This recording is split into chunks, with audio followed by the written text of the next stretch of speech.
Hello friends, welcome to my channel. দেখুন, আমি ভবানীপুরের একটা মণ্ডপের ভেতরের কারুকার্যটা আমি তুলে ধরছি। এটা দেখুন, ভবানীপুরে করেছে। এটা হচ্ছে গুপি গাইন বাঘা বাইন। এই সত্যজিৎ রায়ের যে চলচ্চিত্র ছিল গুপি গাইন, বিখ্যাত চলচ্চিত্র গুপি গাইন বাঘা বাইন, সেই তার একটা ঝলক দেখে নিন।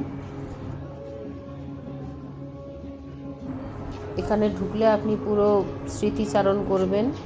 সত্যজিৎ রায়ের যে চলচ্চিত্র সেটা পুরো সম্পূর্ণ দেখতে পাবেন এইটার মধ্যে। এইটা দেখুন, ফাইভ সিনেমার একটা দৃশ্য যেটা তুলে ধরেছে এই মণ্ডপের মধ্যে। এবার দেখুন, এই কাশফুলের মধ্যে থেকে কিছু মনে পড়ছে?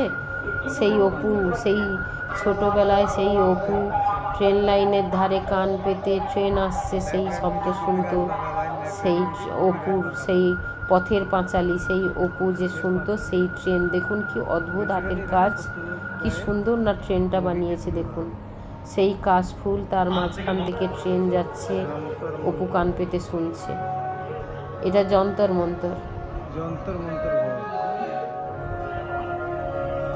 এটা দেখুন যন্তর মন্তর।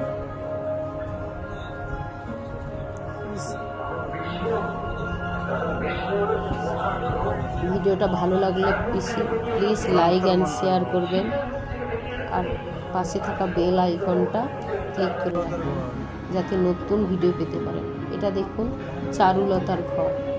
চারুলতার সিনেমাতে যে চারুলতার ঘরটা কত সুন্দর করে সাজানো হয়েছে দেখুন। পুরো চারুলতা সিনেমায় যেমনভাবে সাজানো ছিল, যেমনভাবে কারুকার্য ছিল, ঠিক সেরকমভাবেই তুলে ধরার চেষ্টা করেছে শিল্পীরা।